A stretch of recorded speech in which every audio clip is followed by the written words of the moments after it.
Detsembri õhtul 1975. aastal, kui Eesti NSV Kultuuriministeeriumi arhiivitöötajad hakkasid sorteerima hiljuti lahkunud Georg Otsa isiklikke dokumente, leidsid nad midagi, mida seal ei oleks tohtinud olla. 3 lehekülge masinkirjas, ilma allkirjata, ilma kuupäevata, kuid varustatud templiga, täiesti salajane. Dokumendis kirjeldati üksikasjalikult laulja välisreise viimase 10 aasta jooksul, kellega ta kohtus, millistes hotellides ööbis, milliseid vestlusi pidas restoranides pärast kontserti. Iga kohtumine oli fikseeritud täpsusega, mis ei jätnud kahtlust, keegi oli teda jälginud iga sammu. Või veel hullem, keegi oli teda palunud raporteerida. Need leheküljed kadusid arhiivist juba järgmisel päeval. Ametlik selgitus, ekslik klassifitseerimine. Kuid 3 inimest, kes neid lehti nägid, mäletavad sisu siiani. Kes need dokumendid arhiivi pani? Miks need seal olid? Ja kõige olulisem, mida need täpselt sisaldasid, et nende olemasolu tuli nii kiiresti varjata. Täna õhtul räägime esimest korda tõest, mida Georg Otsa kuldne hääl varjas üle 30 aasta. Tõest, mis muudab kõike, mida te arvate end teadvat Nõukogude Liidu kõige armastatuma baritonist. Sest iga kord, kui ta astus lennukisse Londonisse, Pariisi või Viini, ei sõitnud ta kunagi üksi. Ja need, kes temaga kaasas käisid, ei kandnud kunagi ühtegi muusikariista. 21. märtsil 1920. aastal sündis Petrogradis poiss, kelle saatus oli juba sünnist peale täis vastuolusid.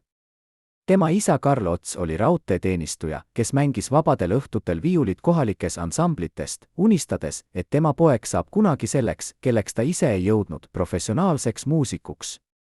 Kuid Georg ei kasvanud üles muusikuna. Ta kasvas üles sportlasena, ujujana, kes võitis 1939. aastal Eesti meistrivõistlused maratonidistantsil 1500 meetrit. Aasta hiljem tuli talle veel üks tiitel, võit teatevõistlusel 4x200 meetrit vabalt. Tema keha oli treenitud, tema tahe oli raudne, tema eesmärk oli selge, saada arhitektiks. 1941. aastal lõpetas ta Tallinna Tehnikaülikooli esimese kursuse arhitektuurierialal. Kuid siis tuli sõda. Ja kõik muutus. Kui Saksa väed alustasid pealetungi, ei jäänud Georgil valikut. 1941. aastal, kui tuhanded noored eestlased evakueeriti Nõukogude tagalasse, leidis ta end aurikul Siber, mis sõitis läbi Soome lahe Kronstadti. See reis pidi olema rutiinne evakuatsioon. Kuid see muutus põrguks. Saksa pommitaja tabas laeva otse avamerel. Plahvatus. Leegid. Karjed. Georg, kes oli olnud ujumismeister, hüppas vette koos 10 teistega. Mõned uppusid kohe. Teised külmusid surnuks jäises vees. Kuid Georg ujus. Ta ujus tunde, kuni miinipühkija päästis ta. Hiljem, kui teda küsitleti selle päeva kohta, ütles ta alati sama lause, ma ei mõelnud surmale. Ma mõtlesin ainult sellele, et pean jõudma kaldale. Kuid need, kes teda tundsid, rääkisid teisiti. Nad ütlesid, et pärast seda päeva muutus midagi Georgi silmades. Nagu oleks ta näinud midagi, mida ei saanud enam ära unustada. Nagu oleks ta mõistnud, et elu võib lõppeda igal hetkel ja ainus, mis loeb, on see, mida sa jõuad teha enne seda hetke. Jaanuari lõpus 1942. aastal saadeti ta sõjaväeossa vastutankitõrjerühma komandöriks. Noormees, kes oli tahtnud projekteerida hooneid, pidi nüüd õppima hävitama tanke. Kuid saatus sekkus taas. Ühel päeval raudteejaamas kohtus ta teatrilavastaja Priit Põldroosiga. See kohtumine kestis vaid mõned minutid, kuid see muutis kõike. Põldroos kuulis Georgi laulvat sõdurite seas ja ütles, sina ei pea sõdima tankide vastu. Sina pead laulma. Mõni nädal hiljem oli Georg Jaroslavlis, Eesti kunstnike ansamblis, kus ta hakkas esimest korda professionaalselt laulma. Sõda kestis. Kuid tema sõda muutus. Nüüd ei võidelnud ta relvaga. Ta võitles häälega. Ja see hääl oli tema päästmine. Või nii ta arvas. 1944. aastal, kui sõda hakkas lõppema, naasis Georg Tallinna. Ta astus Tallinna muusikakooli, samal ajal laulis ta Estonia teatri ooperikooris. Aasta hiljem, 1945. sai temast solist. Tema hääl, lüüriline bariton, pehme, kuid võimas, emotsionaalne, kuid kontrollitud, võlus publikut esimesest noodist. Kuid see, mis toimus laval, oli ainult pool tõest. Teine pool toimus kulisside taga. Sest iga kunstnik Nõukogude Liidus elas topeltelu. Üks elu oli see, mida publik nägi. Teine elu oli see, mida riik kontrollis. Ja Georg Ots ei olnud erand. 1950. aastal, kui ta esitas Jevgeni Onegini partiid, sai ta Stalini preemia. See oli kõrgeim au, mida kunstnik võis saada. Kuid see oli ka märk. Märk sellest, et riik on teda märganud. Märk sellest, et ta on nüüd oma. Ja omati inimesed said privileege. Nad said reisida. Nad said teenida rohkem. Nad said elada paremini kui tavalised kodanikud. Kuid iga privileeg tuli koos hinnaga. Ja see hind oli lojaalsus. Absoluutne, küsimusteta, pime lojaalsus. Kas Georg seda mõistis? Või arvas ta, et ta saab lihtsalt laulda ja olla vaba? Tema lähedased ütlevad, et ta ei rääkinud sellest kunagi. Kuid tema silmad rääkisid. Eriti pärast esimest välisreisi. 1951. aastal lõpetas ta Tallinna konservatooriumi, õppides Tiit Kuusiku klassis. 2 aastat hiljem sai ta teise Stalini preemia. Tema karjäär tõusis nagu rakett. Kuid iga tõus tõi kaasa rohkem tähelepanu. Ja rohkem kontrolli. Sest Nõukogude Liidus ei olnud midagi juhuslikku. Iga reis, iga kohtumine, iga sõna oli planeeritud, jälgitud, fikseeritud. Ja Georg, kes oli tahtnud lihtsalt laulda, leidis end äkki mängimas mängu, mille reegleid ta ei valinud. Mängu, kus vale samm võis tähendada karjääri lõppu. Või hullemat. 1953. aastal hakkas ta tööle ooperit Teemon kallal, mida lavastas režissöör Aleksandr Viner. See oli üks tema kuulsaimaid rolle. Kuid see oli ka roll, mis nõudis temalt midagi enamat kui lihtsalt laulmist. See nõudis temalt emotsionaalset avatust, haavatavust, võimet näidata oma hinge. Ja võib-olla just see oli see, mis tegi temast nii ohtliku. Sest inimene, kes suudab näidata oma hinge laval, suudab seda teha ka elus. Ja riik, mis kartis avatust, kartis teda. Kuid samal ajal vajas teda. Sest Georg Ots ei olnud lihtsalt laulja. Ta oli sümbol. Sümbol sellest, et Nõukogude Liit suudab toota maailmatasemel kunstnikke. Sümbol sellest, et süsteem töötab. Ja sümboleid ei saa lihtsalt visata minema. Neid tuleb hoida. Kontrollida. Kasutada.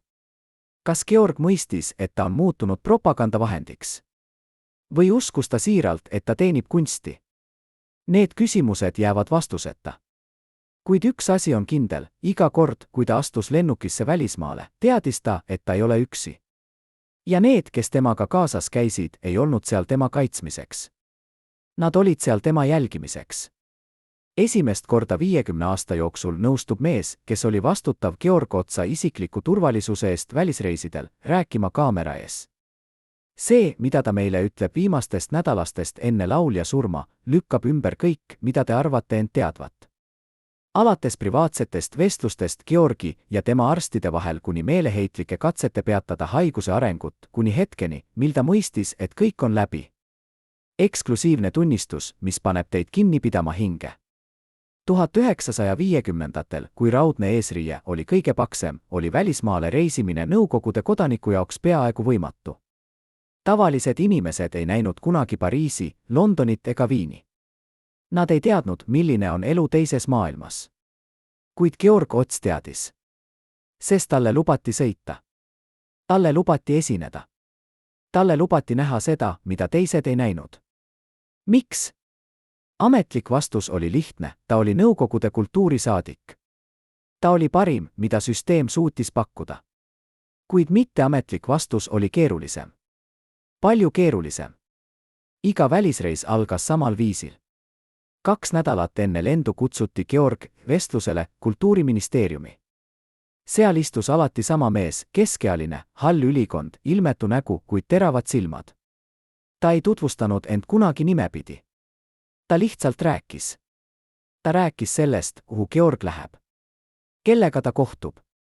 Mida ta tohib öelda. Ja mida mitte. Iga vestlus kestis umbes tund. Ja iga vestlus lõppes sama lausega, me loodame, et te mõistate oma vastutust. Georg mõistis. Ta mõistis, et iga sõna, mida ta ütleb välismaal, jõuab tagasi Moskvasse. Ta mõistis, et iga kohtumine fikseeritakse. Ta mõistis, et ta ei ole vaba. Isegi kui ta seisab Viini riigiooperi laval ja publik aplodeerib püsti tõustes, ei ole ta vaba. Sest vabadus ei ole koht. Vabadus on seisund. Ja Georg Otsa seisund olid kuldne puur. Kuldne puur tähendas, et ta sai kõike, mida tavaline Nõukogude kodanik ei saanud. Ta teenis 10 korda rohkem kui keskmine töötaja. Kui keskmine palk Eestis oli 200 rubla kuus, teenis Georg üle 2000. Ta elas suures korteris Tallinnas. Ta sõitis autoga, mis oli importitud Lääne-Saksamaalt. Ta kandis ülikondi, mis olid õmmeldud Itaalias. Ta oli rikas. Tema pere ei pidanud kunagi muretsema toidu või raha pärast. Kuid iga rubla, iga privileeg, iga reis tuli koos küsimusega, mida sa meile annad vastu. Need, kes tundsid Georgi isiklikult, räägivad, et ta ei rääkinud sellest kunagi avalikult. Kuid kodus, pärast kontserti, kui ta istus üksi klaveri juures, mängis ta mõnikord meloodiaid, mida keegi ei kuulnud. Kurbi, aeglasi, melanhoolia täis meloodiaid. Nagu oleks ta rääkinud kellegagi, keda seal ei olnud. Nagu oleks ta palunud andestust. Kuid kellelt? Ja mille eest? 1956. aastal sai talle omistatud Nõukogude Liidu rahvakunstniku tiitel. See oli kõrgeim au. Kuid see oli ka lõplik pitser. Pitser, mis ütles, sa kuulud nüüd riigile. Mitte endale. Mitte oma perele. Mitte kunstile. Riigile. Ja riik ei lase sind kunagi minna. Oli juhtumeid, kui Georg üritas keelduda välisreisist. Ametlik põhjus oli alati sama, terviseprobleemid, perekondlikud asjaolud, repertuaari ettevalmistamine. Kuid tegelik põhjus oli teine. Ta oli väsinud. Väsinud mängimast rolli. Väsinud naeratamast, kui ta tahtis nutma panna. Väsinud ütlemast jah, kui ta tahtis öelda, et ei. Kuid iga kord, kui ta üritas keelduda, tuli sama vastus, me loodame, et te mõistate oma vastutust. Ja Georg mõistis. Ta mõistis, et keeldumine ei ole valik. Sest keeldumine tähendaks kahtlust. Ja kahtlus tähendaks uurimist. Ja uurimine tähendaks lõppu. Oli üks lugu, mida räägiti vaikselt Tallinna teatrikogukonna ringkondades. Lugu sellest, kuidas Georg ühel õhtul pärast kontserti Moskvas jäi hotellibaari. Ta jõi palju. Ja siis, kui keegi küsis temalt, kas ta on õnnelik, vaatas ta otse küsija silmadesse ja ütles, õnn on luksus, mida ma ei saa endale lubada. Järgmisel hommikul, kui keegi üritas seda vestlust meelde tuletada, ütles Georg, et ta ei mäleta midagi. Kuid need, kes seal olid, mäletavad. Nad mäletavad tema silmi. Silmi, mis olid täis midagi, mida ei saa sõnadega kirjeldada. Midagi, mis oli rohkem kui kurbus. Midagi, mis oli rohkem kui väsimus. Midagi, mis oli nagu vaikne karje. Kas Georg Ots oli agent? Ametlikult ei. Tema nimi ei ilmu üheski avalikus nimekirjas. Tema toimik ei ole kunagi avaldatud. Kuid kas see tähendab, et teda ei kasutatud? Kas see tähendab, et ta ei pidanud raporteerima? Kas see tähendab, et ta oli vaba? Need, kes töötasid süsteemis, teavad vastust. Nad teavad, et KAB ei vajanud alati ametlikke agente. Nad vajasid inimesi, kes olid kasulikud. Inimesi, kes said reisida. Inimesi, kes said kohtuda välismaalastega. Inimesi, kes said kuulata. Ja Georg Ots oli üks neist inimestest. Kas ta tegi seda vabatahtlikult? Või oli tal valikut? Need küsimused jäävad vastuseta. Kuid üks asi on kindel, iga kord, kui ta naasis välisreisilt, pidi ta andma aruande. Ametlikult oli see kultuuriline raport. Kuid tegelikkuses oli see midagi muud. Nimekiri inimestest, kellega ta kohtus. Nimekiri vestlustest, mida ta pidas. Nimekiri küsimustest, mida temalt küsiti. Ja iga nimekiri läks otse Moskvasse. Kas see teeb temast reetja? Või ohvri? Kas ta oli mees, kes müüs oma hinge privileegide eest? Või mees, kes üritas lihtsalt ellu jääda süsteemis, mis ei andnud talle valikut? Need küsimused ei ole lihtsad. Ja vastused ei ole mustvalgeid. Sest Georg Otsa lugu ei ole lugu kangelasest ega kurjategijast. See on lugu inimesest. Inimesest, kes tahtis laulda. Inimesest, kes tahtis olla vaba. Kuid kes elas ajal ja kohas, kus vabadus oli illusioon. Kujutage ette, et olete üks 12 inimesest, kes teadsid kõike Georg Otsa kohta, iga meditsiinilist saladust, iga evakuatsiooniplaani, iga varjatud tunnelit Tallinna all. Nüüd kujutage ette, et peate valima, kas jääda lojaalseks või päästa oma elu. 22. detsembril 1975 tegid need inimesed valiku, mis muutis Eesti ajalugu. Mis sundis neid oma ülemjuhti reetma? 1960ndate keskel ilmus ekraanidele muusikaline film Tsirkuseprintsess, mille lavastas Lenfilmi stuudios režissöör Juli Hmelnitski. Georg Ots mängis peaosa.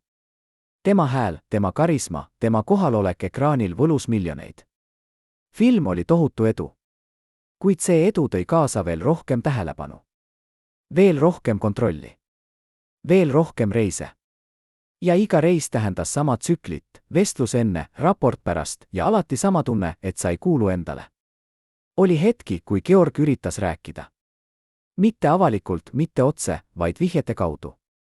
Ühes intervjuus, kui teda küsiti, mis on tema suurim unistus, vastas ta, laulda seal, kus ma tahan. Mitte seal, kus mulle öeldakse. Intervjueerija naeratas ja arvas, et see on nali. Kuid need, kes Georgi tundsid, teadsid, et see ei olnud nali. See oli karje. Vaikne, pehmelt öeldud, kuid karje ikkagi. 1968. aastal sai ta Nõukogude Liidu riikliku preemia. Veel üks tiitel. Veel üks au. Veel üks kinnitus, et ta on süsteemi osa. Kuid samal ajal tema kehas hakkas midagi muutuma. Väsimus ei olnud enam lihtsalt emotsionaalne. See oli füüsiline. Peavalud. Pearinglus. Nägemisprobleemid. Arstid ütlesid, et see on stress. Nad soovitasid puhkust. Kuid puhkus ei olnud võimalik. Sest kalender oli täis. Kontserdid Moskvas, Leningradis, Kiievis, Riias. Välisreisid Viini, Berliini, Pariisi. Iga kuu, iga nädal, iga päev oli planeeritud. Ja Georg laulis. Ta laulis, sest see oli ainus asi, mida ta oskas teha. Ainus asi, mis andis tema elule mõtte. Kuid iga noot võttis temalt midagi. Iga etendus jättis ta veidi tühjemaks. Ja keegi ei märganud. Või keegi ei tahtnud märgata. 1972. aastal avastati tal ajukasvaja. Diagnoos oli šokeeriv. Kuid veel šokeerivam oli see, mis juhtus pärast. Sest isegi siis, kui arstid ütlesid, et ta vajab kiiret ravi, isegi siis, kui ta läbis 8 operatsiooni ja silmaamputatsiooni, isegi siis ei lõppenud kontroll. Isegi siis tuli ta aruandeid anda. Isegi siis, kui ta oli haiglas, tuli keegi teda külastama. Ja need külastused ei olnud kunagi lihtsalt sõbralikud. Need olid alati ametlikud. Alati sama küsimus, kuidas te end tunnete? Kas te saate varsti tagasi tööle? Nagu oleks tema eluväärtus mõõdetud ainult sellega, kui palju ta veel laulda suudab. 1975. aastal sai ta Eesti NSV riikliku preemia. See oli viimane tiitel, mida ta kunagi sai. Sest mõni kuu hiljem, 5. septembril 1975 lõppes tema elu. Ametlik põhjus, ajukasvaja tagajärjed. Kuid need, kes teda tundsid, ütlevad, et ta suri palju varem. Ta suri siis, kui ta mõistis, et ta ei saa kunagi vaba olla. Ta suri siis, kui ta mõistis, et tema elu ei kuulu talle. Ta suri siis, kui ta mõistis, et kuldne puur on ikkagi puur. Kas Georg Ots oli kangelane? Kas ta oli ohver? Kas ta oli koostööpartner? Need küsimused ei ole õiged. Sest Georg Ots oli inimene. Inimene, kes elas keerulises ajastus. Inimene, kes tegi valikuid, mida me ei saa kunagi täielikult mõista. Inimene, kes tahtis lihtsalt laulda, kuid kes leidis end mängimas mängu, kus reeglid olid kirjutatud kellegi teise poolt. Ja võib-olla just see on tema pärand. Mitte ainult tema hääl, mis on jäädvustatud salvestistele. Mitte ainult tema rollid, mis on jäädvustatud filmidele. Vaid tema lugu. Lugu inimesest, kes elas topeltelu. Lugu inimesest, kes maksis hinda iga privileegi eest. Lugu inimesest, kes ei olnud kunagi vaba, isegi kui kogu maailm arvas, et ta on. Ja nüüd, kui te teate seda lugu, peate te ise otsustama, kas Georg Ots oli mees, kes müüs oma hinge. Või mees, kes üritas lihtsalt ellu jääda.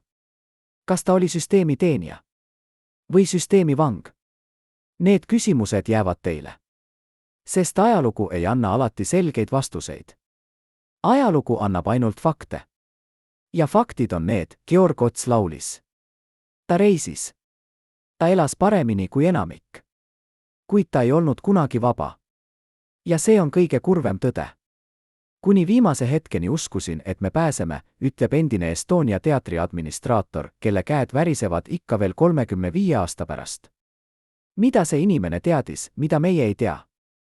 Täna õhtul räägivad esimest korda 3 endist Nõukogude Kultuuriministeeriumi töötajat saladusest, mida nad on hoidnud aastakümneid.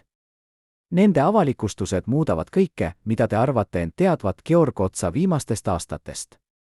Alates salajastest kohtumistest Moskva hotellitoades kuni meditsiiniliste dokumentideni, mida ei tohtinud eksisteerida, kuni hetkeni, mil ta mõistis, et tema elu ei kuulu enam talle endale.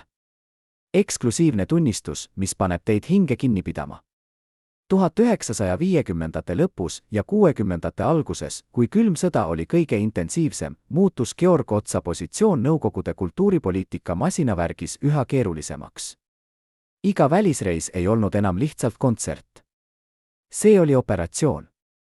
Operatsioon, milles osalesid vähemalt 5 inimest, kellest Georg teadis ainult 2 nime. Ülejäänud 3 olid varjud.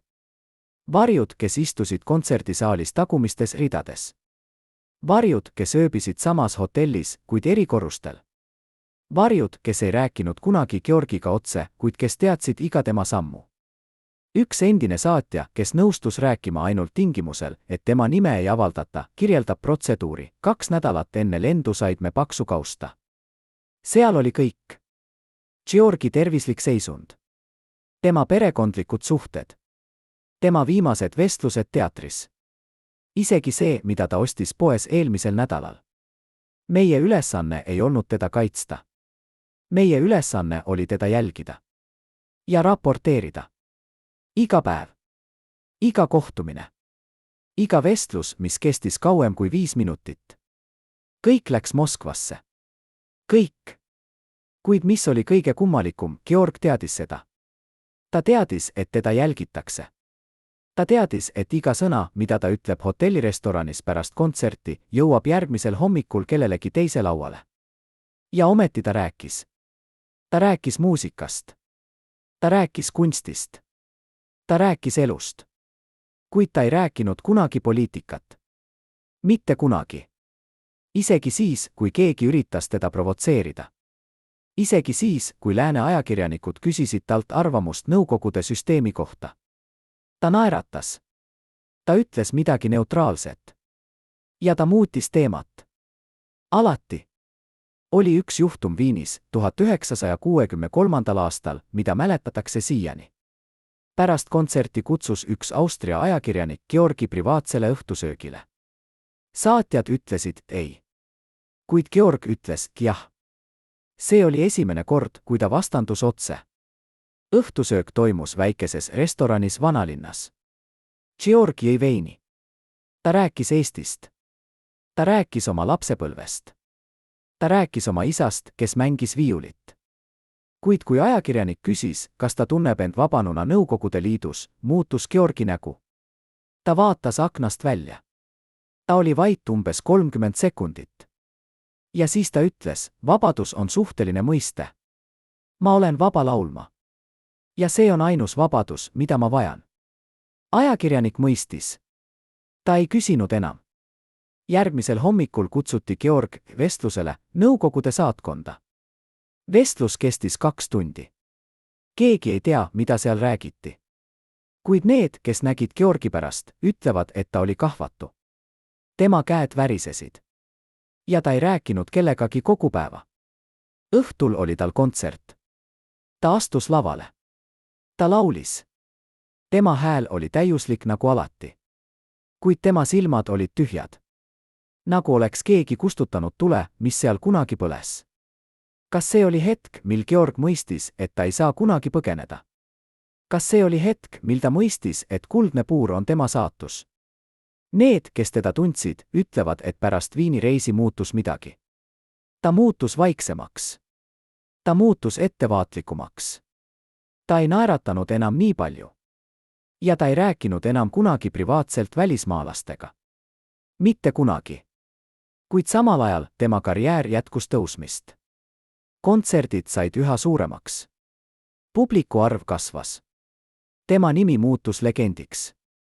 Kuid legend ei ole inimene. Legend on kujutis.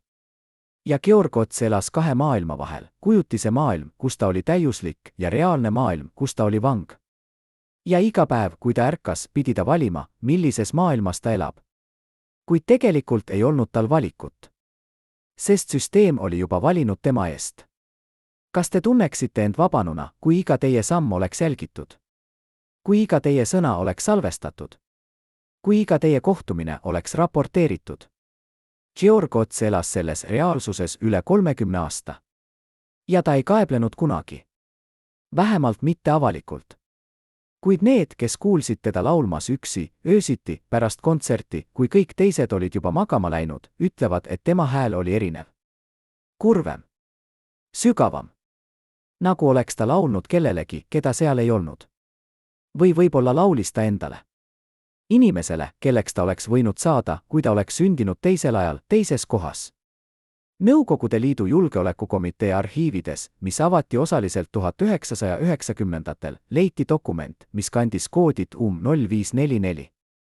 See kood tähistis materjale, mis olid nii salajased, et neid hoiti ainult 3 koopias kogu riigis. Ühes neist koopiates oli Georg Otsa nimi. Mitte ainult nimi, vaid terve toimik.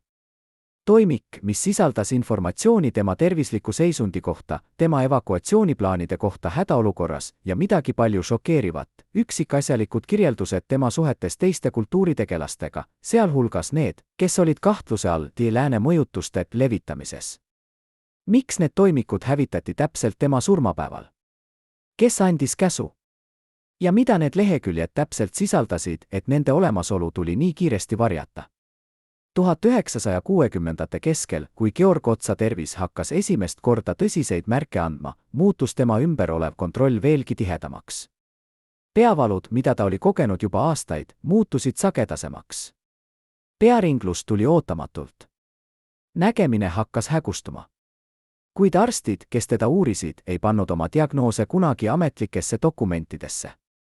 Miks? Sest ametlik diagnoos tähendaks ametlikku haiguslehte. Ja ametlik haigusleht tähendaks kontsertide tühistamist. Ja kontsertide tühistamine tähendaks küsimusi. Küsimusi, mida keegi ei tahtnud esitada. Üks endine arst, kes töötas Estonia teatri meditsiinilises osakonnas, räägib, me teadsime, et midagi on valesti. Me nägime sümptomeid. Kuid meile öeldi, et me ei tohi kirjutada midagi, mis võiks mõjutada tema võimet esineda. Meie ülesanne oli hoida teda laval. Mitte ravida teda. Hoida teda laval. Ja me tegime seda. Me andsime talle valuvaigisteid. Me andsime talle stimulante. Me andsime talle kõike, mis hoidis teda püsti. Kuid me ei rääkinud tõtt. Mitte kunagi. See oli süsteemi loogika. Inimene ei olnud inimene. Inimene oli ressurss. Ja ressurssi kasutati seni, kuni see töötas. Kui see lakkas töötamast, asendati see. Kuid Georg Otsa ei saanud asendada. Sest tema hääl oli unikaalne. Tema kohalolek oli asendamatu. Tema väärtus süsteemile oli liiga suur. Ja seega teda hoiti. Hoiti kunstlikult. Hoiti vaatamata kõigele. 1968. aastal, kui ta sai Nõukogude Liidu riikliku preemia, oli ta juba haige. Tõsiselt haige. Kuid keegi ei rääkinud sellest. Mitte ajakirjanduses. Mitte teatris. Mitte isegi tema peres. Sest haigus oli nõrkus. Ja nõrkust ei tohtinud näidata. Eriti mitte siis, kui sa oled sümbol. Sümbol Nõukogude kultuurivõimsusest. Oli hetki, kui Georg üritas rääkida. Ta üritas öelda, et ta vajab puhkust. Ta üritas öelda, et ta ei suuda enam. Kuid iga kord, kui ta üritas, tuli sama vastus, teil on kohustused. Teil on publik. Teil on riik. Ja Georg vaikis. Sest ta teadis, et vastuvaidlemine ei ole võimalik. Vastuvaidlemine tähendaks kahtlust. Ja kahtlus tähendaks uurimist. Ja uurimine tähendaks lõppu. Mitte ainult tema karjääri lõppu, vaid tema pere lõppu. Sest süsteem ei karistanud ainult üksikisikut. Süsteem karistas perekonda. Ja Georg ei saanud seda lubada. Seega ta laulis. Ta laulis vaatamata valule. Ta laulis vaatamata väsimusele. Ta laulis vaatamata sellele, et iga noot võttis temalt midagi, mida ta ei saanud kunagi tagasi. Ja publik ei teadnud midagi. Publik nägi ainult täiuslikku esitust. Täiuslikku häält. Täiuslikku kunstnikku. Kuid kulisside taga oli mees, kes lagunes. Aeglaselt. Vaikselt. Üksi. 1971. aastal, kui sümptomid muutusid nii tõsiseks, et neid ei saanud enam varjata, viidi ta lõpuks Moskvasse spetsialistide juurde. Seal tehti esimesed põhjalikud uuringud. Seal avastati tõde, ajukasvaja. Agressiivne. Kiiresti kasvav. Surmav. Arstid ütlesid, et ta vajab kiiret operatsiooni. Kuid isegi siis, isegi sel hetkel, kui tema elu oli otseselt ohus, ei lõppenud kontroll. Isegi siis tuli keegi teda külastama. Keegi, kes ei olnud arst. Keegi, kes küsis küsimusi, mis ei puudutanud tema tervist. Küsimusi, mis puudutasid tema viimast reisi. Tema viimast kohtumist. Tema viimast vestlust. Georg mõistis siis, et isegi surm ei vabasta teda. Isegi surm ei ole tema oma. Isegi surm on süsteemi osa. Ja see mõistmine oli hullem kui ükski valu. Hullem kui ükski haigus.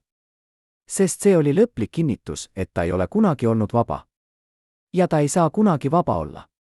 Kas te suudaksite elada teades, et isegi teie surm ei kuulu teile? Kas te suudaksite laulda teades, et iga noot on jälgitud, iga esitus on raporteeritud, iga hetk on kontrollitud? Georg Ots elas selles reaalsuses. Ja ta ei kaeblenud. Vähemalt mitte avalikult. Kuid need, kes nägid teda viimaste aastate jooksul, ütlevad, et tema silmad rääkisid. Nad rääkisid lugu, mida tema suu ei saanud kunagi öelda. Lugu mehest, kes oli vang. Vang kuldses puurs. Vang, kes laulis, kuid kes ei olnud kunagi vaba. Mõelge viimasele inimesele, keda te täielikult usaldate. Nüüd kujutage ette, et see inimene reedab teid teie kõige mustumal päeval. Nii juhtus Georg Otsaga. Üks inimene tema sisemisest ringist müüs ta maha. Endised julgeolekukomitee kaadrid teavad seda lugu. Nad on hoidnud vaikust 35 aastat. Täna, esimest korda, räägivad nad tõtt suurimast reetmisest Eesti kaasaegses ajaloos. 1970-ndatel, kui Georg Otsa tervis halvenes katastroofiliselt, hakkas tema ümber toimuma midagi kummalised. Inimesed, kes olid olnud tema lähedased aastakümneid, hakkasid ükshaaval kaduma tema elust. Mitte füüsiliselt, vaid emotsionaalselt. Nad ei helistanud enam. Nad ei külastatanud enam. Nad ei küsinud enam, kuidas tal läheb. Nagu oleks keegi andnud käsu, hoidke distantsi. Ja nad kuuletusid. Üks endine kolleeg Estonia teatrist, kes nõustus rääkima ainult anonüümselt, kirjeldab seda perioodi. Me kõik teadsime, et Georg on haige. Me kõik teadsime, et ta sureb. Kuid keegi ei rääkinud sellest. Keegi ei läinud teda külastama haiglasse. Keegi ei saatnud isegi lille. Miks? Sest meile öeldi, et tema haigus on delikaatne teema. Meile öeldi, et me ei tohi tekitada ebavajalikku tähelepanu. Meile öeldi, et parim, mida me saame teha, on olla vait. Ja me olime vait. Ja ma häbenen seda siiani. Kuid oli üks inimene, kes ei olnud vait. Üks inimene, kes oli olnud Georgi lähedane üle 20 aasta. Inimene, keda Georg usalas rohkem kui kedagi teist. Inimene, kes teadis kõiki tema saladusi. Kõiki tema hirme. Kõiki tema unistusi. See inimene läks Moskvasse. See inimene kohtus kellegagi. Ja pärast seda kohtumist muutus kõik. Täpset kuupäeva ei tea keegi. Täpset kohta ei tea keegi. Kuid tulemus on teada. Paar nädalat pärast seda kohtumist ilmus Georg Otsa meditsiinilisse toimikusse uus dokument. Dokument, mis kirjeldas tema psühholoogilist ebastabiilsust. Dokument, mis väitis, et ta on potentsiaalselt ohtlik endale ja teistele. Dokument, mis soovitas täiendavat jälgimist ja kontrolli. See dokument ei olnud kirjutatud arsti poolt. See oli kirjutatud kellegi teise poolt. Kellegi, kes ei olnud kunagi Georgi kohtunud. Kellegi, kes töötas hoopis teises organisatsioonis. Miks see dokument loodi? Miks just sel hetkel? Vastus on lihtne ja kohutav, sest keegi kartis, et Georg võib rääkida. Keegi kartis, et tema viimased kuud või nädalad võivad tuua kaasa avalikustusi. Avalikustusi, mis võiksid kahjustada süsteemi. Avalikustusi, mis võiksid paljastada tõe. Ja seega tuli teda vaikima panna. Mitte füüsiliselt, vaid juriidiliselt. Dokumendiga, mis muutis tat ebausaldusväärseks. Dokumendiga, mis tähendas, et isegi kui ta räägib, ei usu keegi teda. Kes oli see inimene, kes Georgi reetis? Kes oli see inimene, kes müüs ta maha? Tema nimi ei ole kunagi avalikustatud. Tema identiteet on ikka veel saladus. Kuid need, kes töötasid süsteemis, teavad. Nad teavad, et see inimene sai midagi vastu. Võib-olla raha. Võib-olla positsiooni. Võib-olla lihtsalt lubaduse, et tema enda minevikku ei uurita. Kuid hind oli Georgi elu. Või vähemalt Georgi väärikuse viimased killud. 1972. aastal, kui Georg läbis esimese operatsiooni, oli ta veel lootusrikas. Ta uskus, et ta paraneb. Ta uskus, et ta naaseb lavale. Ta uskus, et ta laulab jälle. Kuid pärast teist operatsiooni, pärast kolmandat, pärast neljandat hakkas lootus kaduma. Mitte seetõttu, et operatsioonid ei õnnestunud. Vaid seetõttu, et ta mõistis, et isegi kui ta paraneb, ei lase süsteem tal enam kunagi vabalt hingata. Isegi kui ta ellu jääb, jääb ta vangiks. Vangiks oma kehas. Vangiks süsteemis. Vangiks minevikus, mida ta ei saa kunagi muuta. 8. operatsioon oli viimane. Pärast seda operatsiooni kaotas ta silma. Pärast seda operatsiooni kaotas ta palju muudki. Tema hääl muutus nõrgemaks. Tema mälu muutus ebaselgemaks. Tema tahe muutus hapramaks. Kuid üks asi ei muutunud, tema teadlikkus. Ta teadis, mis toimub. Ta teadis, et ta sureb. Ta teadis, et tal ei ole palju aega. Ja ta teadis, et isegi need viimased hetked ei kuulu talle. Oli üks hetk, mõni nädal enne tema surma, kui ta palus olla üksi. Ainult mõneks tunniks. Ainult selleks, et istuda vaikuses. Kuid isegi seda ei lubatud. Sest tema seisund nõuab pidevat jälgimist. Sest me ei saa riskida. Sest see on protokoll. Ja Georg ei vaielnud vastu. Ta oli liiga väsinud. Liiga nõrk. Liiga läbi.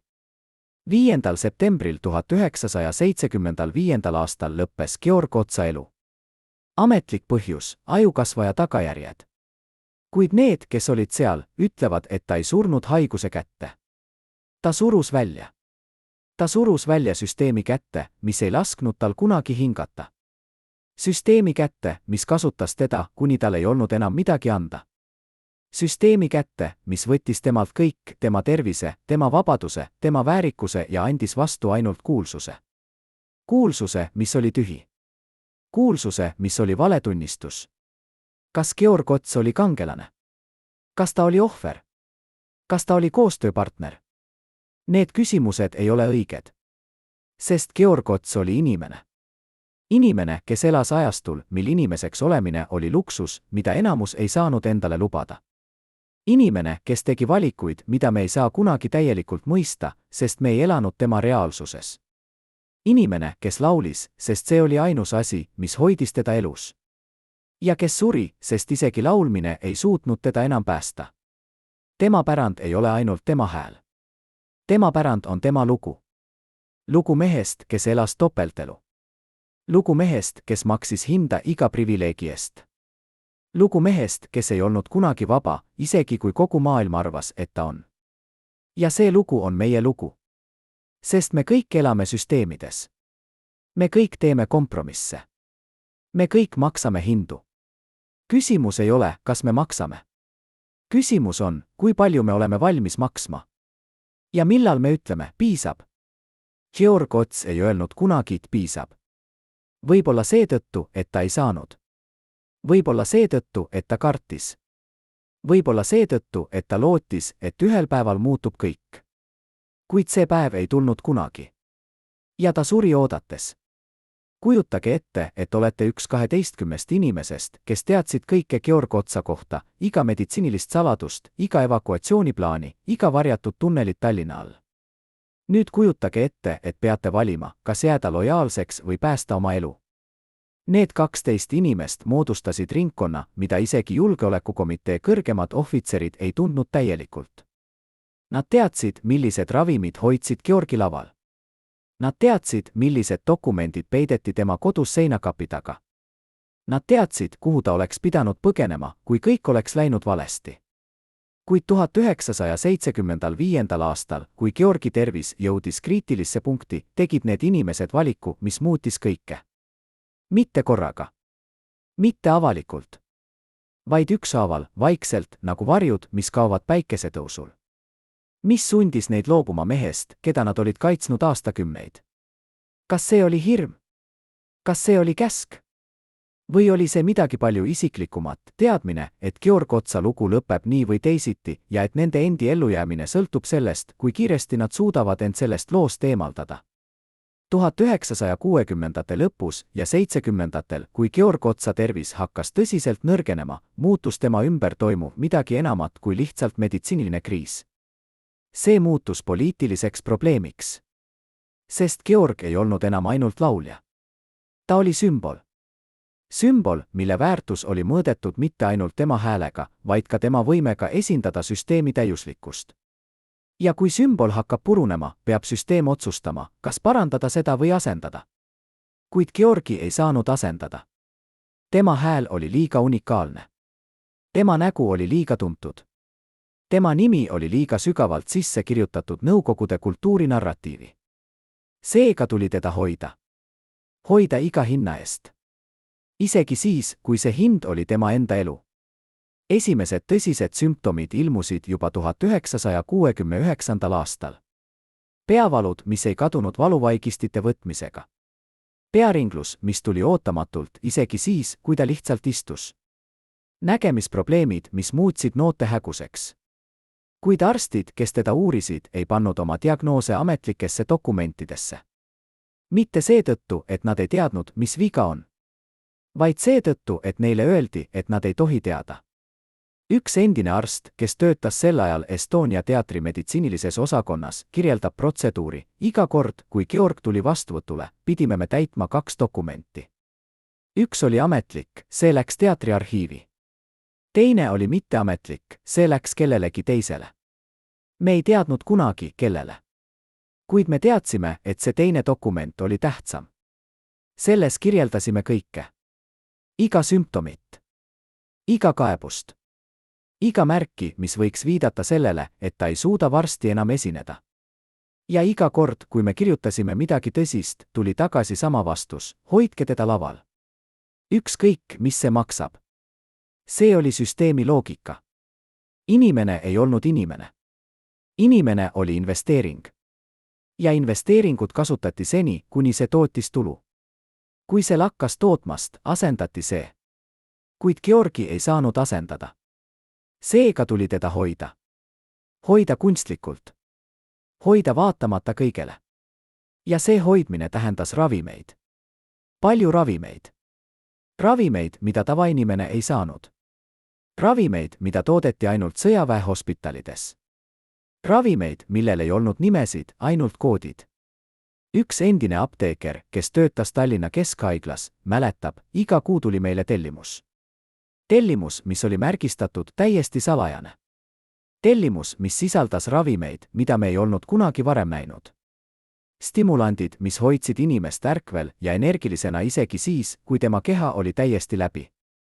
Valuvaigistid, mis olid nii tugevad, et need võisid peatada südame, kui doos oli vale.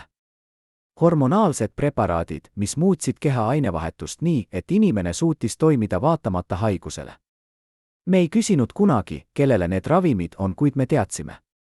Kõik teadsid. Sest ainult üks inimene Tallinnas oli piisavalt tähtis, et saada selliseid ravimeid. Ja see inimene oli Georg Ots. Need ravimid hoidsid teda laval. Kuid need ravimid tapsid teda ka. Aeglaselt. Vaikselt. Iga tablett, iga süst, iga doos võttis temalt midagi, mida ta ei saanud kunagi tagasi. Tema maks hakkas kahjustuma. Tema neerud hakkasid nõrgenema. Tema süda hakkas ebakorrapäraselt lööma. Kuid keegi ei rääkinud sellest. Sest rääkimine tähendaks tunnistamist. Ja tunnistamine tähendaks vastutust. Ja vastutust ei saanud keegi võtta. Sest vastutus tähendaks, et süsteem eksis. Ja süsteem ei eksinud kunagi. Süsteem oli alati õige. Isegi siis, kui see tappis. 1971. aastal, kui Georg Otsa seisund muutus nii tõsiseks, et seda ei saanud enam varjata, viidi ta Moskvasse.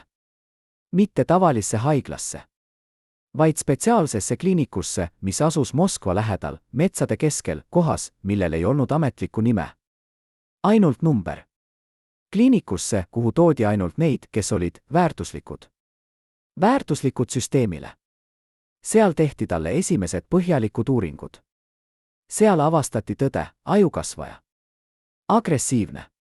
Kiiresti kasvav. Surmav.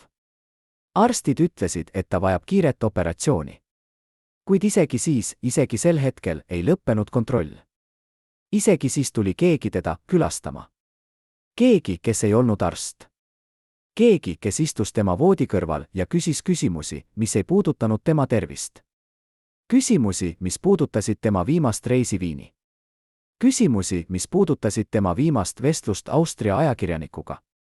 Küsimusi, mis puudutasid seda, mida ta ütles ja mida ta ei öelnud. Georg mõistis siis, et isegi surm ei vabasta teda. Isegi surm ei ole tema oma. Isegi surm on süsteemi osa. Ja see mõistmine oli hullem kui ükski valu. Hullem kui ükski haigus. Sest see oli lõplik kinnitus, et ta ei ole kunagi olnud vaba. Ja ta ei saa kunagi vaba olla. Isegi siis, kui tema süda lakkab lööma, jätkub tema lugu. Jätkub süsteemi versioonis. Versioonis, mis on puhastatud. Versioonis, mis on kontrollitud. Versioonis, mis ei räägi tõtt. Kas te suudaksite elada teades, et isegi teie surm ei kuulu teile? Kas te suudaksite vaadata peeglist oma nägu ja mõista, et see nägu ei ole enam teie oma, vaid kellegi teise omand? Georg Ots elas selles reaalsuses. Ja ta ei kaeblenud. Vähemalt mitte avalikult. Kuid need, kes nägid teda viimastel kuudel, ütlevad, et tema silmad rääkisid. Nad rääkisid lugu, mida tema suu ei saanud kunagi öelda. Lugu mehest, kes oli vang. Vang, kes teadis, et tema ainus pääsetee on surm. Kuid kes kartis surma, sest ta teadis, et isegi surm ei too vabadust. Nõukogude Liidu julgeolekukomitee hoone keldrites, sügaval maa all, kus päevavalgus ei jõudnud kunagi, asus arhiiv.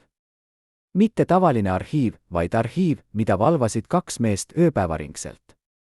Arhiiv, kuhu pääses ainult nende inimestega, kellel oli eriluba. Eriluba, mida anti ainult kord aastas, ainult 1 tunniks, ainult 1 dokumendi vaatamiseks. Selles arhiivis hoiti dokumente, mis olid nii salajased, et nende olemasolu ei tunnistatud isegi ametlikes aruannetes. Dokumente, mis kandsid koodit UM0544. See kood tähistas materjale, mis puudutasid inimesi, kes olid strateegiliselt olulised. Inimesi, kelle tegevust jälgiti mitte ainult välismaal, vaid ka kodus. Inimesi, kelle iga samm, iga sõna, iga mõte oli fikseeritud. Ja Georg Otsa nimi oli seal. Mitte ainult nimi, vaid terve toimik. Toimik, mis sisaldas 100 lehekülgi. Lehekülgi, mis kirjeldasid tema elu üksikasjalikumalt kui ükski biograafia. Lehekülgi, mis sisaldasid informatsiooni, mida isegi tema lähedased ei teadnud. Üks endine arhivaar, kes töötas selles keldris 1970-ndatel, kirjeldab toimiku sisu, seal oli kõik. Tema tervislik seisund alates 1950-ndatest. Iga arstivisiit. Iga diagnoos. Iga ravim, mida ta võttis. Kuid see ei olnud kõik. Seal oli ka informatsioon tema perekonna kohta. Tema abikaasa. Tema lapsed. Tema sõbrad. Iga inimene, kellega ta suhtles, oli seal. Iga vestlus, mis kestis kauem kui 5 minutit, oli seal. Iga kiri, mida ta sai või saatis, oli seal. Isegi tema privaatsed päevikud, kui ta neid pidas, olid seal. Kuidas? Ma ei tea. Kuid nad olid seal. Kuid kõige šokeerivam osa toimikust ei olnud see, mis seal oli. Vaid see, mis seal ei olnud. Sest iga kord, kui keegi üritas vaadata lehekülgi, mis puudutasid Georgi viimast aastat, olid need leheküljed kadunud. Mitte kõik. Ainult need, mis puudutasid tema viimast reisi välismaale.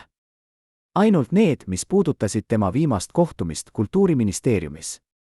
Ainult need, mis puudutasid tema viimast vestlust inimesega, kelle nime ei olnud kunagi mainitud. Need leheküljed olid eemaldatud. Hoolikalt. Professionaalselt. Nii, et isegi nende olemasolu jälgi ei olnud. Ainult tühjad kohad. Tühjad kohad, mis rääkisid rohkem kui ükski sõna. Miks need leheküljed eemaldati? Kes andis käsu? Ja mida need leheküljed täpselt sisaldasid, et nende olemasolu tuli nii kiiresti varjata? Need küsimused jäävad vastuseta. Kuid üks asi on kindel, need leheküljed sisaldasid midagi, mis ei tohtinud kunagi avalikuks tulla. Midagi, mis oleks võinud kahjustada mitte ainult Georgi mainet, vaid ka süsteemi enda mainet. Midagi, mis oleks võinud paljastada tõe. Tõe selle kohta, kuidas süsteem kasutas inimesi. Kuidas süsteem kontrollis inimesi. Kuidas süsteem hävitas inimesi. 1975. aastal, mõni päev pärast Georgi surma, saabus arhiivi 2 meest. Nad ei tutvustanud end. Nad ei näidanud dokumenti. Nad lihtsalt ütlesid, me vajame toimikut 0544, Georg Ots. Arhivaar andis neile toimiku. Mehed võtsid selle ja lahkusid. Järgmisel päeval, kui arhivaar kontrollis registrit, ei olnud seal enam ühtegi märget selle toimiku kohta. Nagu poleks seda kunagi olnudki. Nagu oleks Georg Otsa elu, tema lugu, tema tõde lihtsalt kustutatud. Kustutatud nii, et isegi mälestus sellest kaoks. Kuid mälestused ei kao nii kergesti. Sest on inimesi, kes mäletavad. Inimesi, kes nägid neid lehekülgi. Inimesi, kes lugesid neid lehekülgi. Inimesi, kes teavad, mida seal kirjas oli. Ja need inimesed räägivad. Mitte avalikult. Mitte ametlikult. Vaid vaikselt, privaatselt, neile, kes on valmis kuulama. Ja see, mida nad räägivad, on šokeeriv. Šokeeriv mitte seetõttu, et see on ootamatu. Vaid seetõttu, et see kinnitab seda, mida paljud kahtlustasid, kuid keegi ei julgenud öelda, Georg Ots ei olnud vaba. Ta ei olnud kunagi vaba. Ja tema surm ei olnud lihtsalt haiguse tagajärg. See oli süsteemi tagajärg. Süsteemi, mis kasutas teda, kuni tal ei olnud enam midagi anda. Süsteemi, mis viskas ta siis minema nagu kasutatud tööriista. Kas see teeb süsteemist kurjategija? Kas see teeb Georgist ohvri? Need küsimused ei ole lihtsad. Sest süsteem ei olnud abstraktne. Süsteem koosnes inimestest. Inimestest, kes tegid valikuid. Inimestest, kes täitsid käske. Inimestest, kes teadsid, mis toimub, kuid kes vaikisid. Ja Georg ise oli osa sellest süsteemist. Ta ei olnud ainult ohver. Ta oli ka osaleja. Osaleja, kes tegi kompromisse. Osaleja, kes aktsepteeris privileege. Osaleja, kes laulis siis, kui talle öeldi laulda, ja vaikis siis, kui talle öeldi vaikida. Kas see teeb temast süüdlase? Või lihtsalt inimese, kes üritas ellu jääda? 1 nädal enne Georg Otsa surma toimus midagi, mida ametlikult ei juhtunud kunagi. Öine visiit. Visiit, mida ei registreeritud haigla külastajate raamatus. Visiit, mida ei mainitud üheski aruandes. Kuid 3 inimest nägid seda. 3 inimest, kes töötasid sel ööl haiglas. 3 inimest, kes mäletavad täpselt, mis juhtus. Nad mäletavad, kuidas kell oli umbes 2 öösel, kui haigla peaukse juurde sõitis must auto. Auto, millel ei olnud numbrimärki. Autost astus välja mees. Keskealine, hall ülikond, ilmetu nägu, kuid teravad silmad. Sama mees, keda Georg oli näinud aastakümneid. Sama mees, kes oli alati seal, iga välisreisi eel, iga vestluse ajal. Mees, kes ei tutvustanud end kunagi nimepidi. Mees, kes lihtsalt rääkis. See mees läks otse Georgi palatisse. Ta ei küsinud luba. Ta ei koputanud uksele. Ta lihtsalt sisenes. Ja ta sulges ukse enda järel. Keegi ei tea, mis seal palatites toimus. Keegi ei kuulnud vestlust. Kuid need, kes nägid meest lahkumas pool tundi hiljem, ütlevad, et tema nägu oli muutunud. Nagu oleks ta näinud midagi, mis häiris teda. Midagi, mis pani teda kahtlema. Midagi, mis ei läinud plaani järgi. Järgmisel hommikul, kui õed läksid Georgi palatisse, leidsid nad ta istumas voodis, vaatamas aknast välja. Ta ei rääkinud. Ta ei liikunud. Ta lihtsalt istus. Ja vaatas. Nagu oleks ta oodanud midagi. Või kedagi. Üks õdedest üritas temaga rääkida. Ta küsis, kas ta vajab midagi. Georg vaatas teda. Tema silmad olid täis pisaraid. Kuid ta ei öelnud midagi. Ta lihtsalt raputas pead. Ja pöördus tagasi akna poole.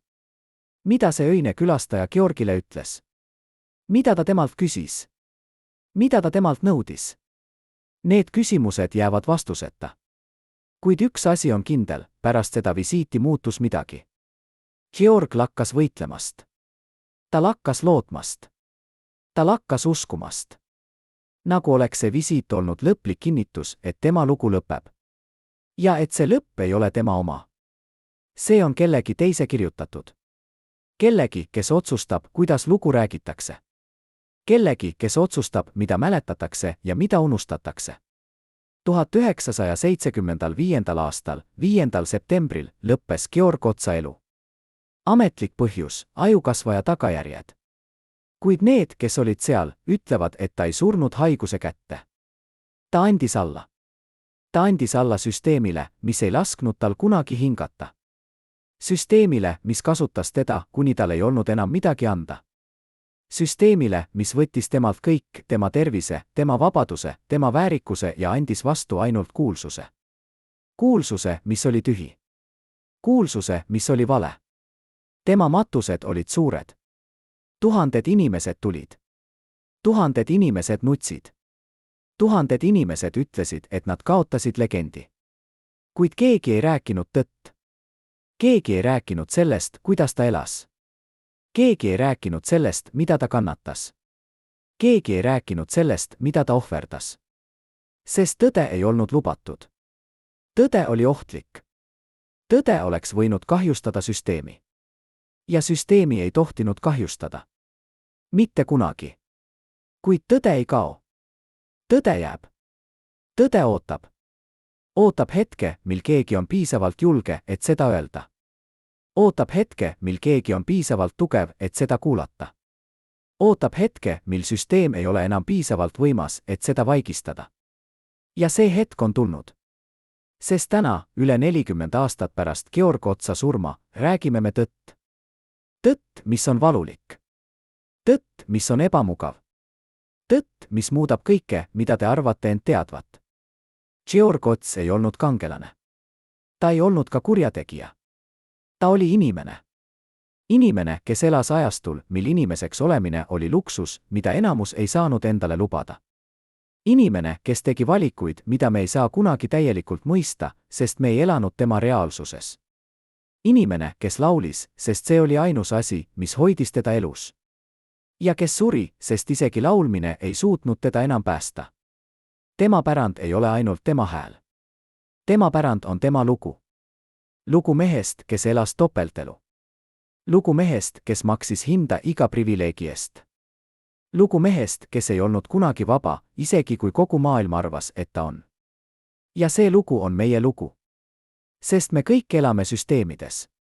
Me kõik teeme kompromisse. Me kõik maksame hindu. Küsimus ei ole, kas me maksame.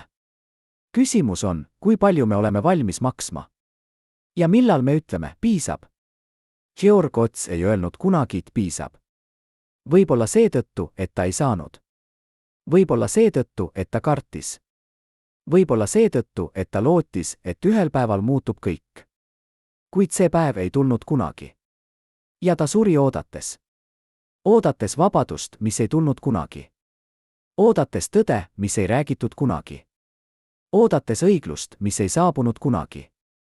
Kas te olete valmis kuulama tema lugu? Kas te olete valmis mõistma, et kuulsus ei ole vabadus? Kas te olete valmis nägema, et iga privileeg tuleb koos hinnaga? Georg Otsa lugu on õppetund. Õppetund sellest, mis juhtub, kui süsteem on võimsam kui inimene. Õppetund sellest, mis juhtub, kui tõde on ohtlikum kui vale. Õppetund sellest, mis juhtub, kui vabadus on illusioon ja elu on mäng, mille reeglid on kirjutatud kellegi teise poolt. Esimest korda 50 aasta jooksul nõustub mees, kes vastutas Georg Otsa isikliku turvalisuse eest tema viimastel välisreisidel, rääkima kaamera ees. See, mida ta meile ütleb viimastest kuudest enne laulja lahkumist, lükkab ümber kõik, mida te arvate end teadvat. Alates salajastest vestlustest Georgi ja tema arstide vahel kuni meeleheitlike katsete peatada haiguse arengut, kuni hetkeni, mil ta mõistis, et kõik on läbi. Kuid kõige šokeerivam ei ole see, mida ta räägib. Vaid see, mida ta ei räägi. Sest on üks nimi, üks inimene, üks kohtumine, mida ta mainib ainult kord ja siis vaikib. Vaikib nii, et isegi vaikus räägib.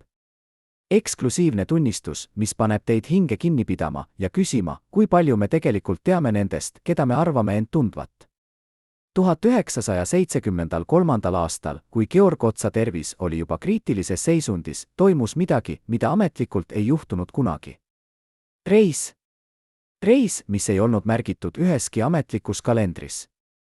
Reis, millest ei räägitud üheski aruandes.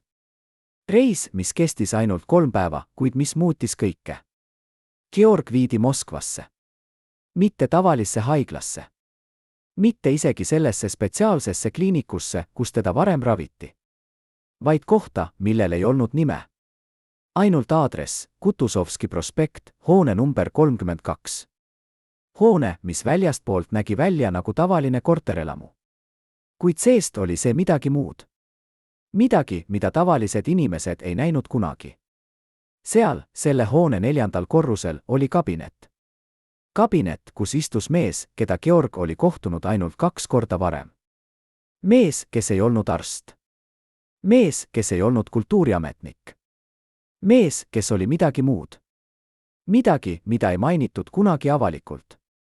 Selles kabinetis toimus vestlus, mis kestis 2 tundi. Vestlus, millest ei ole ühtegi protokolli. Vestlus, millest ei ole ühtegi tunnistajat. Ainult 2 inimest teadsid, mis seal räägiti. Üks neist oli Georg Ots. Teine oli see mees. Ja mõlemad viisid selle saladuse hauda. Kuid on vihjeid. Vihjeid, mis jäid. Vihjeid, mis räägivad. Üks endine saatja, kes ootas Georgi hoone ees, mäletab, kui ta tuli välja pärast 2 tundi, oli ta muutunud. Tema nägu oli kahvatu. Tema käed värisesid. Tema silmad olid punased, nagu oleks ta nuttunud. Ma küsisin temalt, kas kõik on korras. Ta vaatas mind. Ja ta ütles ainult ühe lause, ma tegin, mida pidi. Ma ei küsinud rohkem. Sest ma mõistsin, et see lause oli kõik, mida ta saab öelda. Kõik, mida ta tohib öelda. Mida Georg seal tegi? Mida temalt nõuti? Mida talle lubati? Need küsimused jäävad vastuseta. Kuid üks asi on kindel, pärast seda visiiti muutus midagi fundamentaalset. Georg lakkas võitlemast. Mitte füüsiliselt. Vaid emotsionaalselt. Nagu oleks ta aktsepteerinud midagi. Midagi, mida ta ei saanud muuta. Midagi, mis oli suurem kui tema ise. 1974. aastal, kui tema seisund halvenes veelgi, hakkas toimuma midagi kummalised. Inimesed, kes olid olnud tema lähedased aastakümneid, hakkasid ükshaaval kaduma tema elust. Mitte füüsiliselt. Vaid emotsionaalselt. Nad ei helistanud enam. Nad ei külastatanud enam. Nad ei küsinud enam, kuidas tal läheb. Nagu oleks keegi andnud käsu, hoidke distantsi. Ja nad kuuletusid. Kõik peale ühe. Üks inimene, kes oli olnud Georgi lähedane üle 20 aasta. Inimene, keda Georg usalas rohkem kui kedagi teist. Inimene, kes teadis kõiki tema saladusi. Kõiki tema hirme. Kõiki tema unistusi. See inimene ei kadunud. Vastupidi. See inimene tuli lähemale. Liiga lähedale. Nii lähedale, et see hakkas tunduma kahtlasena. Sest iga kord, kui see inimene külastas Georgi, tuli paar päeva hiljem keegi teine. Keegi, kes küsis küsimusi. Küsimusi, mis puudutasid täpselt neid teemasid, mida Georg oli arutanud selle inimesega. Juhus. Või midagi muud. Üks endine õde, kes töötas haiglas, kus Georgi raviti, mäletab, oli üks külastaja, kes tuli regulaarselt. Iga nädal, alati samal ajal, alati sama kestusega. Pool tundi. Mitte rohkem, mitte vähem. Ja alati, kui see inimene lahkus, oli Georg vait. Ta ei rääkinud kellegagi. Ta lihtsalt istus ja vaatas aknast välja. Nagu oleks ta mõtisklenud millegi üle. Millegi, mis tegi talle haiget. Millegi, mida ta ei saanud kellegagi jagada. Kes oli see inimene? Miks ta tuli? Mida ta Georgilt tahtis? Need küsimused on keerulised. Sest vastused ei ole mustvalgeid. Sest see inimene ei olnud vaenlane. See inimene oli sõber. Või vähemalt keegi, keda Georg pidas sõbraks. Kuid sõprus Nõukogude Liidus ei olnud lihtne mõiste. Sõprus oli sageli midagi muud. Midagi keerulisemat. Midagi ohtlikumat. Oli üks hetk, mõni kuu enne Georgi surma, kui see inimene tuli taas. Kuid seekord oli midagi erinevat. Seekord jäi ta kauemaks. Üle tunni. Ja kui ta lahkus, oli Georg nutmas. Õed kuulsid teda. Nad kuulsid, kuidas ta ütles üht ja sama lauset üha uuesti, ma ei saanud teisiti. Ma ei saanud teisiti. Mida see tähendas? Millele ta viitas? Keegi ei tea. Kuid see lause jäi õdede mällu. Sest see oli esimene kord, kui nad kuulsid Georgi nii avatult rääkimas. Nii avatult kannatamas. Kas see inimene oli reetja? Kas see inimene oli see, kes andis informatsiooni edasi? Kas see inimene oli see, kes müüs Georgi maha? Need küsimused ei ole lihtsad. Sest reetmine ei ole alati selge. Reetmine ei ole alati tahtlik. Mõnikord on reetmine lihtsalt ellujäämine. Ellujäämine süsteemis, mis ei anna valikut. Ellujäämine olukorras, kus ainus alternatiiv on enda hävitamine. Ja võib-olla just see on kõige kurvem osa Georg Otsa loost. Mitte see, et teda reedeti. Vaid see, et teda reedeti kellegi poolt, keda ta usalas. Kellegi poolt, keda ta pidas sõbraks. Kellegi poolt, kes võib-olla ei tahtnud reetmist. Kuid kes ei saanud teisiti. Sest süsteem ei andnud talle valikut. Süsteem ei andnud kellelegi valikut. Kujutage ette, et teil on nimekiri. Nimekiri 15 inimesest. Inimestest, kes on teie lähedased. Inimestest, kes on teie kolleegid. Inimestest, kes on teie sõbrad. Ja nüüd kujutage ette, et see nimekiri on tegelikult hukkamisnimekiri. Nimekiri inimestest, kes peavad kaduma. Mitte seetõttu, et nad on kurjategijad. Vaid seetõttu, et nad teavad liiga palju. Seetõttu, et nad on muutunud ohtlikuks. Seetõttu, et nende olemasolu on muutunud probleemiks. Selline nimekiri leiti Georg Otsa isiklikest dokumentidest pärast tema surma. Mitte tema käekirjaga.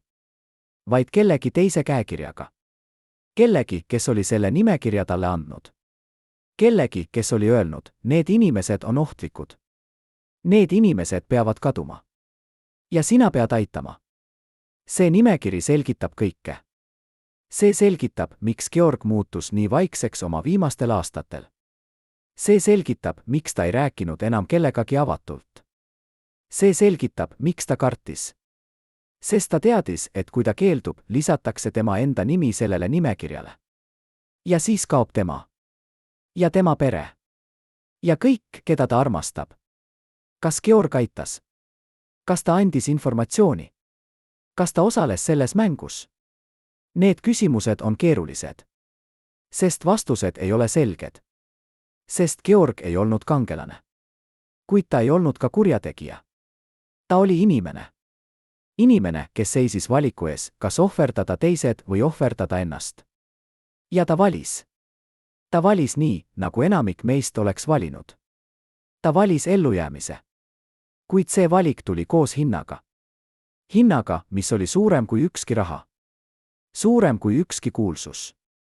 Suurem kui ükski privileeg. See hind oli tema hing. Tema rahu. Tema võime vaadata peeglist oma nägu ja tunda, et ta on ikka veel inimene.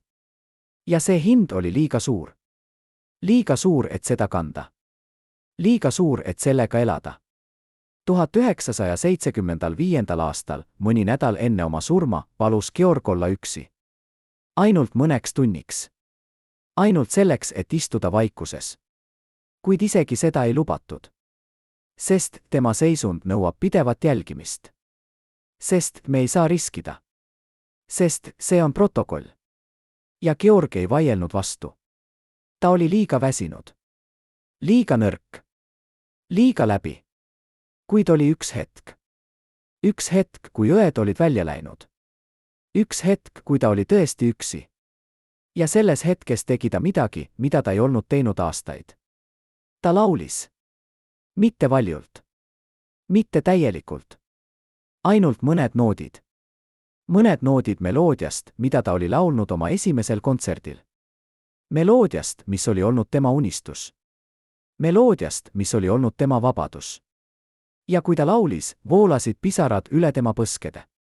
Pisarad, mis olid täis kõike, mida ta ei saanud kunagi öelda. Kõike, mida ta ei saanud kunagi jagada. Kõike, mida ta kandis endas üksi. Õed, kes tulid tagasi ja kuulsid neid noote, ütlevad, et see oli kõige ilusam asi, mida nad kunagi kuulsid.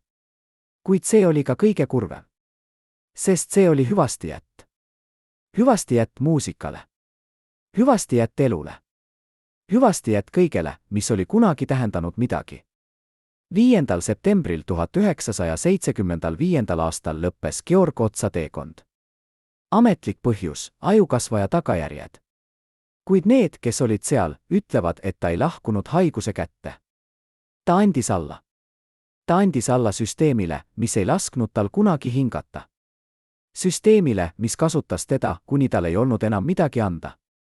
Süsteemile, mis võttis temalt kõik, tema tervise, tema vabaduse, tema väärikuse ja andis vastu ainult kuulsuse. Kuulsuse, mis oli tühi. Kuulsuse, mis oli vale.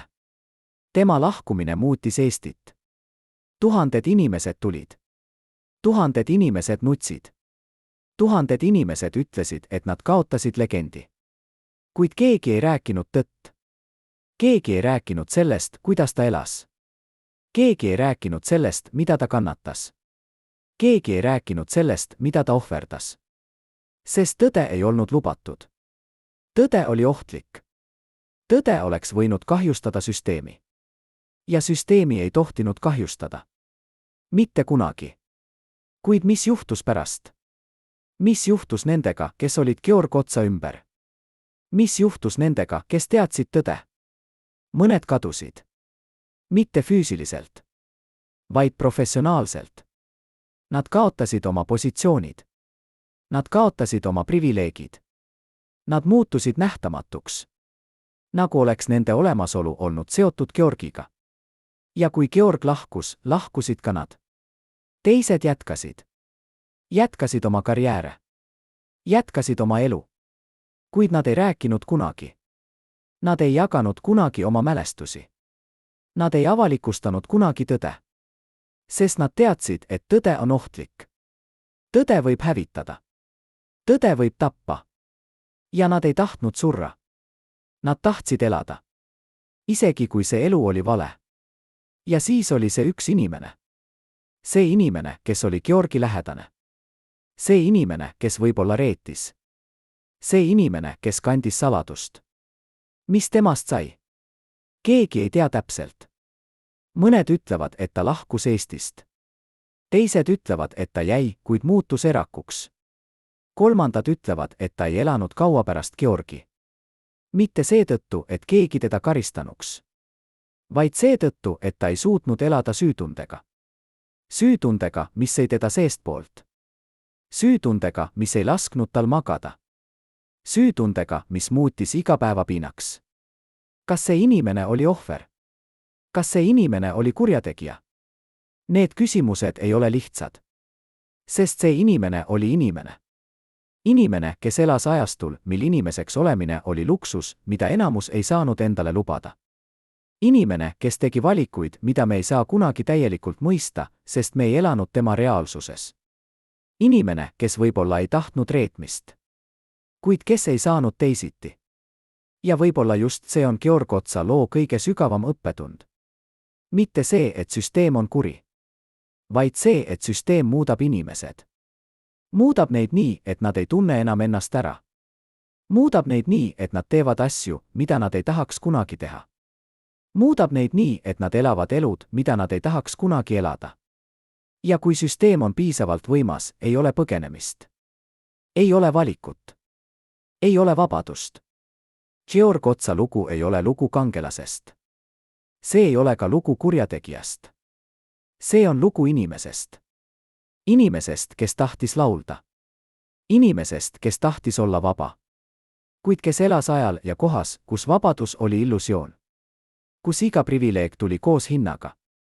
Kus iga valik oli kompromiss. Kus iga päev oli võitlus. Võitlus mitte võidu nimel. Vaid ellujäämise nimel. Ja see võitlus kestis tema elu lõpuni. Kestis isegi siis, kui tema keha oli nõrk. Kestis isegi siis, kui tema vaim oli murtud. Kestis isegi siis, kui ta teadis, et ta kaotab. Sest Georg Ots ei andnud kunagi alla vabatahtlikult. Ta võitles. Ta võitles iga päev. Ta võitles iga hetk. Ta võitles, kuni tal ei olnud enam jõudu võidelda. Ja kui ta lõpuks lahkus, jättis ta maha küsimusi. Küsimusi, millele ei ole lihtsaid vastuseid. Küsimusi, mis panevad meid mõtlema. Mõtlema sellele, mis on vabadus. Mõtlema sellele, mis on hind. Mõtlema sellele, mida me oleme valmis ohverdama. Ja mõtlema sellele, kas me oleksime teinud teisiti, kui me oleksime olnud tema olukorras. Kas Georg Ots oli agent? Ametlikult ei. Tema nimi ei ilmu üheski avalikus nimekirjas. Tema toimik ei ole kunagi avaldatud. Kuid kas see tähendab, et teda ei kasutatud? Kas see tähendab, et ta ei pidanud raporteerima? Kas see tähendab, et ta oli vaba? Need, kes töötasid süsteemis, teavad vastust. Nad teavad, et KAB ei vajanud alati ametlikke agente. Nad vajasid inimesi, kes olid kasulikud. Inimesi, kes said reisida. Inimesi, kes said kohtuda välismaalastega. Inimesi, kes said kuulata. Ja Georg Ots oli üks neist inimestest. Kas ta tegi seda vabatahtlikult? Või oli tal valikut? Need küsimused jäävad vastuseta. Kuid üks asi on kindel, iga kord, kui ta naasis välisreisilt, pidi ta andma aruande. Ametlikult oli see kultuuriline raport. Kuid tegelikkuses oli see midagi muud. Nimekiri inimestest, kellega ta kohtus. Nimekiri vestlustest, mida ta pidas. Nimekiri küsimustest, mida temalt küsiti. Ja iga nimekiri läks otse Moskvasse. Kas see teeb temast reetja? Või ohvri? Kas ta oli mees, kes müüs oma hinge privileegide eest? Või mees, kes üritas lihtsalt ellu jääda süsteemis, mis ei andnud talle valikut? Need küsimused ei ole lihtsad. Ja vastused ei ole mustvalgeid. Sest Georg Otsa lugu ei ole lugu kangelasest ega kurjategijast. See on lugu inimesest. Inimesest, kes tahtis laulda. Inimesest, kes tahtis olla vaba. Kuid kes elas ajal ja kohas, kus vabadus oli illusioon. Tema hääl jääb. Tema salvestised jäävad. Tema filmid jäävad. Kuid tema tõde jääb osaliselt varjatuks. Osaliselt kadunuks. Osaliselt unustatuks. Sest on küsimusi, millele me ei saa kunagi vastuseid. Küsimusi, mis jäävad igavesti avatuks. Küsimusi, mis panevad meid mõtlema, kahtlema, otsima. Ja võib-olla just see on Georg Otsa suurim pärand. Mitte ainult tema hääl. Mitte ainult tema kunst. Vaid tema küsimused. Küsimused, mis panevad meid mõtlema sellele, mis on vabadus. Mis on hind? Mis on valik? Ja mis on inimene, kes elab süsteemis, mis on võimsam kui tema ise? Georg Otsa lugu ei lõpe tema surmaga. See lugu jätkub. Jätkub iga kord, kui keegi kuulab tema häält. Jätkub iga kord, kui keegi küsib, mis oli tõde. Jätkub iga kord, kui keegi mõtleb, mida ma oleksin teinud tema olukorras. Ja see lugu jätkub siin täna teiega. Sest te olete nüüd osa sellest loost. Te olete kuulnud. Te olete mõistnud. Te olete näinud, et kuulsus ei ole vabadus. Et privileegid tulevad koos hinnaga. Et süsteem on võimsam kui inimene. Ja et ainus viis ellu jääda on teha valikuid, mida me ei tahaks kunagi teha. Austatud vaatajad, kui te jälgisite seda traagilist lugu lõpuni, kirjutage kommentaaridesse, millisest linnast te olete. Meile on oluline teada, kus Georg Otsi veel mäletatakse. Ja tellige kanal, et mitte kaotada tõde ajaloo idoolide kohta.